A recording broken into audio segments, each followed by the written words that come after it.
our life was centered, our marriage was centered around the ministry. And we were taught not to separate really the two. And yet at the same time, it should have been separated. If it wasn't according to her plan, it wasn't going to happen. It's a typical cult like that. By that time, I didn't really recognize that. My parents' marriage was not healthy. They finally divorced with my mom's sister having an affair with my father. For a child that experiences trauma, there's multiple paths that they can take. There's no concrete answer.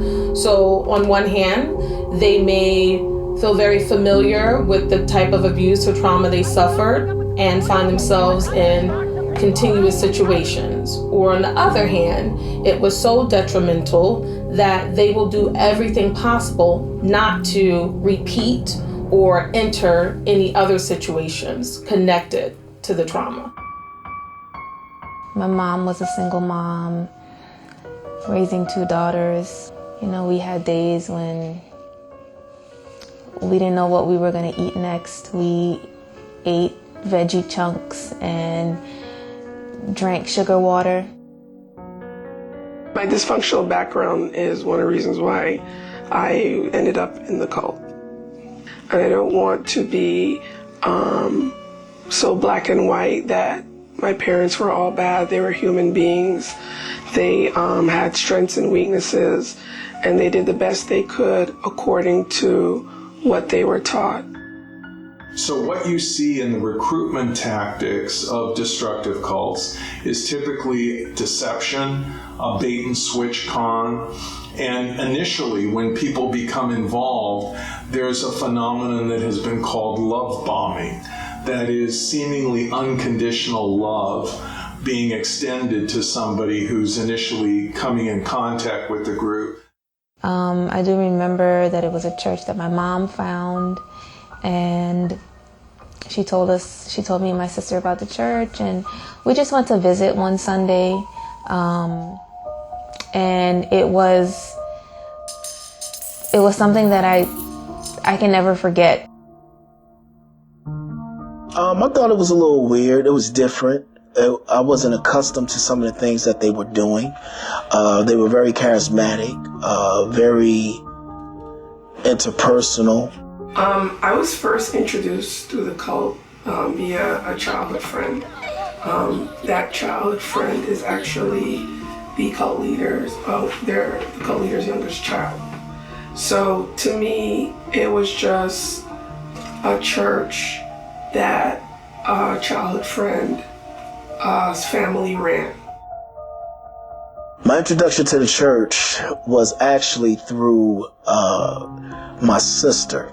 She connected with a group of friends who,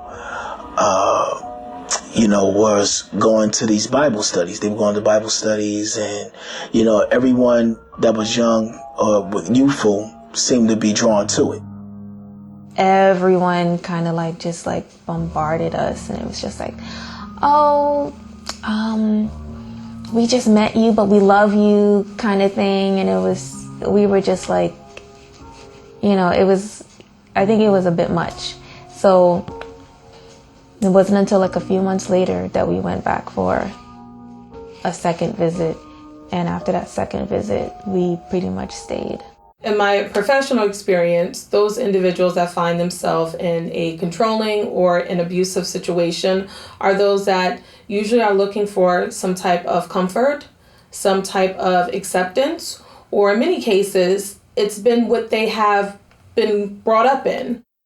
It wasn't until my late 20s when I was going through my life's defining crisis, my defining crisis moment, where I was just down, and I said, I'm going to go and to their home because I always felt peace whenever I visit them. And I just didn't leave for 4 years, basically. In the beginning, I was growing. I became the assistant pastor of this church. I was head of the men's ministry, part of the worship team, praise and worship team, one of the praise leaders there. There are no checks and balances. It's like a woman that felt called to be a pastor and started her own denomination and keeps meeting broken people. Cult leaders seem to be very similar in their personality profiles. They seem to have very little ability to have empathy or even sympathy regarding anyone other than themselves. She had instilled so much fear in us that if we left, or if we even thought about leaving, that we would be punished. We were like basically estranged from our family. You know, they hadn't seen us in years. Where are you gonna go? What are you gonna do? You live with them, you eat with them, you sleep with them, you work with them. To leave would have to be, it was almost like suicide to leave. And then even if like you did decide to leave, it had to be a plan. I started to notice things that were a little odd. You know, the methodologies, the practices, the treatment and behaviors of, you know, other members that were there, including my own family. And I was manipulated into thinking that my family didn't love me, or I was the black sheep of the family, and that the true love that was for me to experience was actually from the leader of that church and her family. The cult leader sets it up by saying, by skewing the scripture, that Jesus only told certain people certain things. The leader said that she got a word from God about me. And this word was basically that I was not ready for school. I guess mentally, like I didn't have the maturity to go to college. You know, God is saying that I need to leave school, I need to drop out. And if I don't, then I'm gonna die.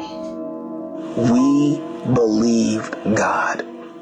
And we believed God through this leader. You get desensitized to the outside reality and identity of who you are. Other members would talk about death. Oh, so-and-so left and that person died. And then so-and-so left and, you know, we got a vision that, you know, that they're gonna die soon, kind of thing. So it was just like death was always kind of like looming in the back of your mind, you know, well, if I do this, then I'm gonna die. You know, if I start watching this show or listening to this type of music or going to this type of place, then I'm gonna die. I didn't call her Pastor so-and-so. I call her Mom, sometimes in front of my own mother, which I now regret, because it's wrong. She was no mother to me. She was my cult leader. I have a mother. The church had a very prominent, I should say, role to my marriage, because we got married on the anniversary, on the church's anniversary. You know, when you're married to the pastor's daughter, dealing with a pastor like we had, she's going to be all up in your business. And so that's where the conflict came, because now it's exposing your weaknesses. Most of the members were living with the leader at the time. Throughout, actually, I lived with her at one point. So there are many incarnations of groups called cults. What they all have in common are, I think, three core characteristics. Number one, the group has an absolute authoritarian leader. And then number two, that leader uses coercive persuasion and influence techniques to gain undue influence over the people in the group. And then finally, number three is that the group does do harm. It was easy in the beginning, okay in the middle, A little difficult towards the end, very bad when it was all over. Humanity became difficult, like sleep, exercise, feeling rested.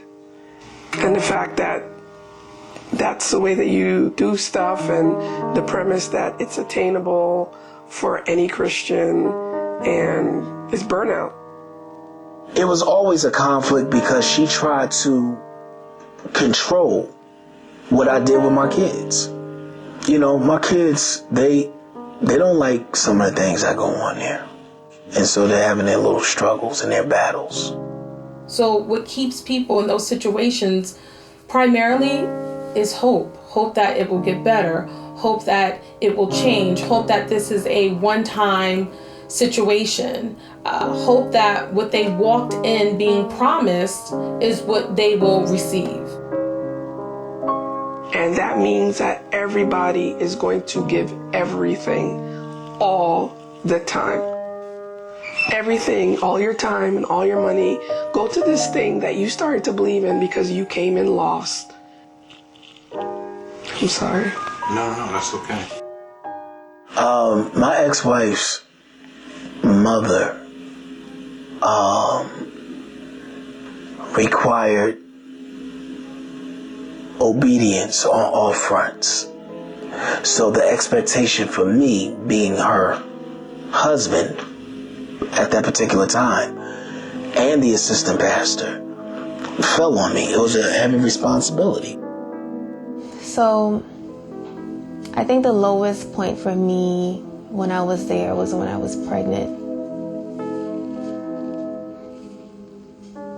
You know, all that love that they were trying to show us in the beginning when we first started going there, it was like out the door. And they treated me like I was nothing because I was pregnant and I wasn't married. And I remember she put her hand on my belly and she was like, if you don't get it together, in 6 months you're gonna die. And in 6 months I was gonna give birth to my child. And so the love is not unconditional. It's actually highly conditional. The condition that is there is that you must capitulate. You must go with the flow of the group. You must submit to their authority and subordinate yourself to the group and follow the leader. During this particular time that my ex-wife and I, we were separated. And we were living in two different places. And I had received a phone call from one of my daughters. And she was crying hysterically, you know. She was asking, Daddy, where are you? We need you to come home because X, Y, and Z. Mom was going through this with Grandma. And I fell on my knees and I just cried. And I said, God, I cannot do this. That was my emotional breaking point right there. Like, I couldn't do it anymore. Just before I left, something happened. I don't feel comfortable giving all the details because it involves minors and things like that. Can you shed any light? Anything that you, I guess. Honestly, I could say maybe there were some sexual things that happened between certain minors. And I basically left and I went to a Christian counselor. I was talking to her for about like 3 minutes and she put her pen down and she's like, you need to get out of there. It wasn't my plan to have a child without being married. I always wanted to be married, but it just didn't work out that way. And I just felt like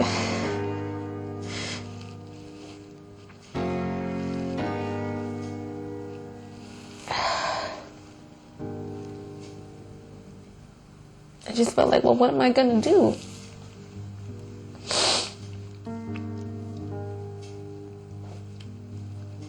I knew I had to leave. I knew I had to get out, and I wasn't sure where we were gonna go and how it was gonna happen. But when I was pregnant, that's when I knew. Most of the times you do not get out these situations alone. You get out these situations with assistance from someone else. That night, I said to myself, I'm leaving. I wasn't leaving my family. I wasn't leaving my wife or my kids. This is what I said that night in my mind. I said, I'm leaving this situation. And I said, I'm going to call my mother and I'm going to see if she could come and pick me up. I roomed with someone. I left like a Tuesday, went to my mother's and never went back. I had like 2 months left on the lease, and I said to her, I'm going to pay my lease portion. Don't worry about it. I'm not coming back. Well, my husband and I had decided to get married during that time while I was pregnant, and he was the one who was there, you know. So the abuse has a cycle, and the cycle is a 3-part cycle. And you have the honeymoon phase where everything is grand and everything is great. And then you have this stage where there's the buildup, and there's fighting, there's bickering, you're not sure what's going on, but something seems a little off. Then you have what we call the explosion. But what's next? The honeymoon phase. So sometimes it's hard to tell when someone is actually done, because they might just be in that phase of everything's fine, everything's okay, all is well.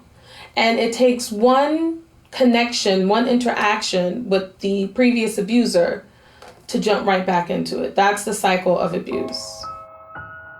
She wanted me to leave her church, leave everything. And I wanted to come back, only for the sake of my kids. And that was all that I knew at the time. I wanted to come back. But she wasn't trying to hear it. And I think by her doing that, by her kicking me out and not allowing me to come back to the church, it actually saved my life. Little did she know, she did me a favor. You know, we still kind of felt like a part of us was there, because my husband's mom was still going to the church at the time. My mom was still going to the church at the time. So we still felt that connection, even though we weren't there. We weren't going. It's been now 4 years since I left. It took maybe about 2 years to feel comfortable.